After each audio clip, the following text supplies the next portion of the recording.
Hola, muy buenas a todos, bienvenidos a un nuevo videoprograma de Manos de Quién Estamos.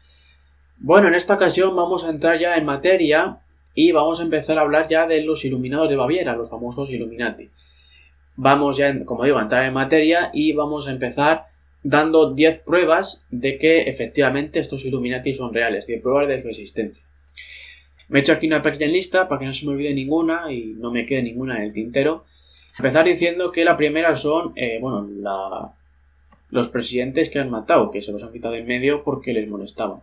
Aquí podemos incluir a Kennedy, a JFK, podemos incluir a Lincoln, podemos incluir también a James Garfield, que fue un presidente del siglo XIX de Estados Unidos, y podemos incluir también a Andrew Jackson, aunque a este le intentaron matar pero no pudieron, se le acercó un tipo con 2 pistolas y parece ser que le fallaron las 2. Esta persona que atentó contra Andrew Jackson dijo que le contrataron gente muy poderosa de Europa. Muy probablemente la familia Rothschild, aunque no hay pruebas para demostrar que fueran ellos. Y él dijo eso, que le contrataron gente muy poderosa de Europa y que le garantizaron que en caso de ocurrir algo a él no le iba a pasar nada, porque le garantizaron que iba a quedar libre. Habría que ver cómo es posible atentar contra un presidente de un país y quedar libre, pero eso de momento lo dejamos al margen. Matan aquí a, no solo presidente de Estados Unidos, sino también podemos mencionar a Olof Palme, a Aldo Moro, a Roldós, a Omar Torrijos, etcétera, etcétera, etcétera. Se lo quitan de encima, nadie va a la cárcel después, nadie va a la cárcel, no pasa nada, le echan la culpa a uno que pasa por ahí, a Oswald, a Booth. En el caso de James Garfield, a un supuesto abogado que no fue contratado por la administración de Garfield y supuestamente por eso le disparó en una estación de tren.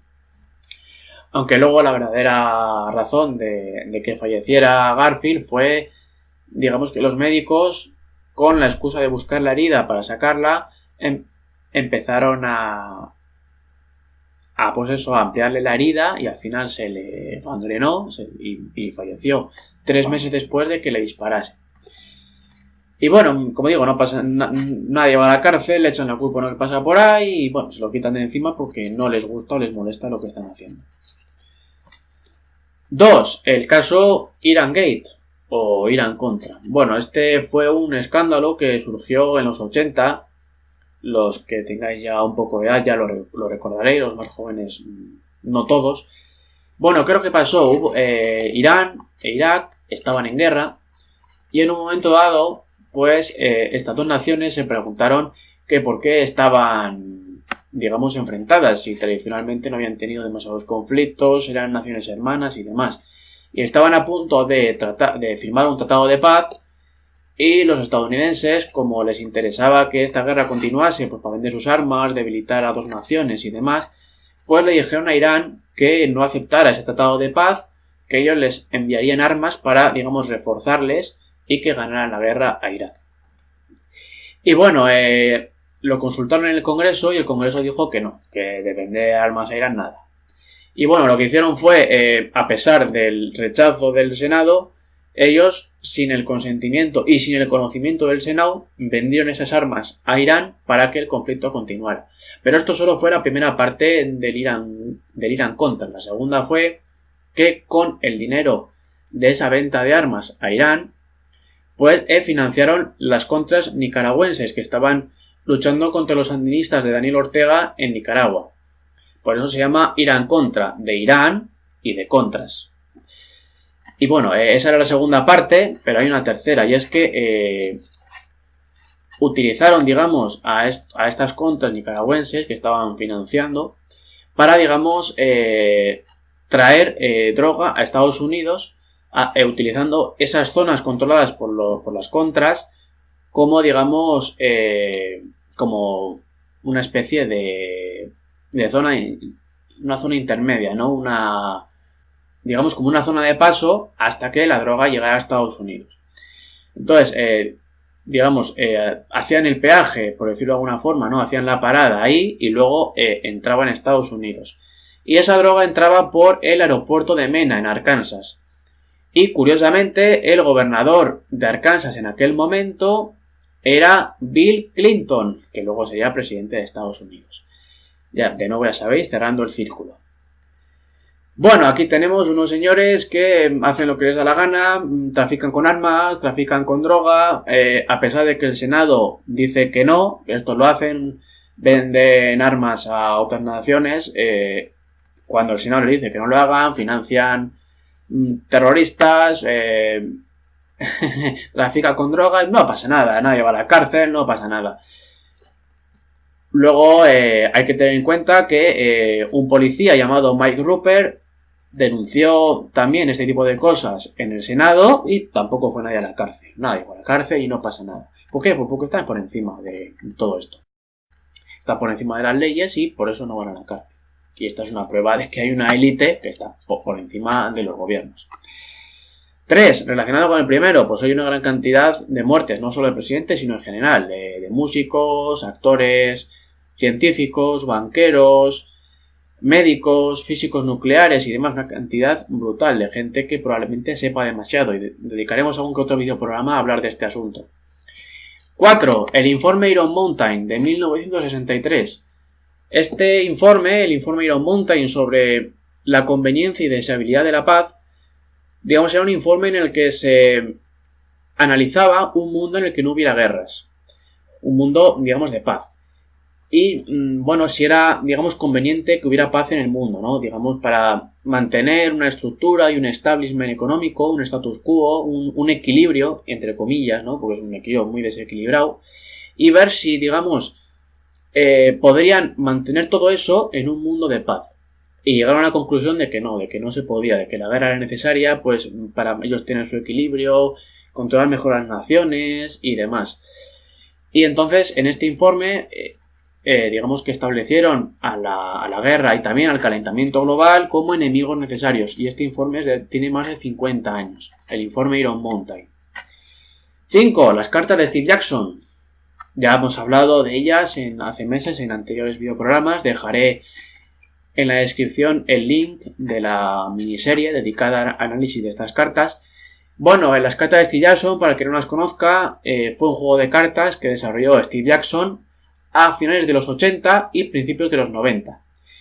Y en las cartas dibujaba una serie de cosas que después de que se publicara el juego se han cumplido en la realidad. Dibujó, por ejemplo, el 11S, la crisis económica, el euro también lo dibujó y otras muchas cosas que luego se han ido cumpliendo.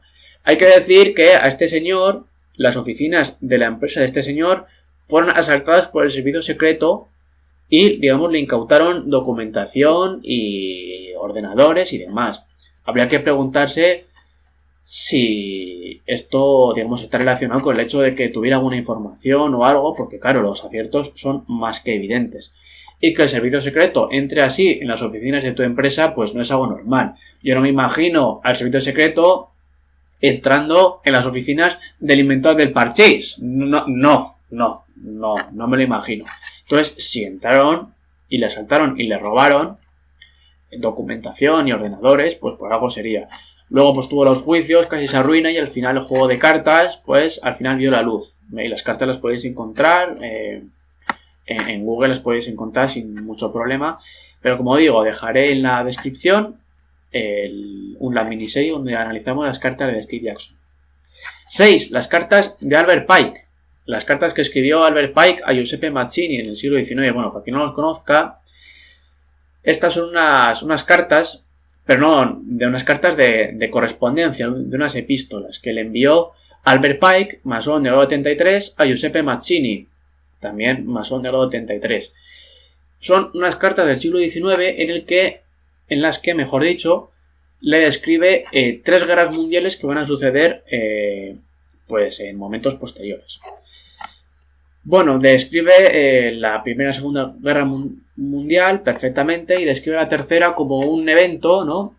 Digamos que enfrentaría a Israel y Oriente Medio. Estas cartas se han tratado de deslegitimar y decir que son falsas y demás. Hay un libro muy interesante que se llama Pawns in the Game, Peones en el Juego, escrito por William W. Carr, que es un libro del año 55, un libro que tiene ya más de 60 años. No es sencillo de encontrar, pero es un libro muy interesante. Yo me lo he leído y en este libro hace referencia a estas 3 cartas. Supuestamente estas cartas estuvieron expuestas en el Museo Británico de Londres. El Museo Británico dice que eso es falso, que es una leyenda. Sin embargo, el autor de este libro, William W. Carr, asegura que sí que es cierto y de hecho él las copió y él las publicó en su libro.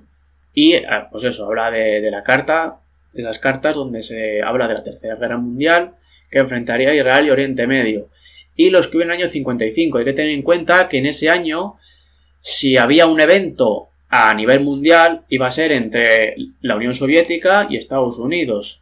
El mundo árabe no existía, entre comillas, sí existía, pero no era una potencia económica y militar, ni digamos, el mundo, geopolíticamente hablando, era muy distinto del que es hoy. Entonces, que en el año 55 publicara esas cosas, pues es, digamos, es curioso, ¿no? Que en el año 55 pintara un panorama que es muy cercano al que tenemos hoy. Entonces, estas cartas, William W. Carr, en su libro Peones en el juego, insisto, afirma que son reales y él las copió del Museo Británico.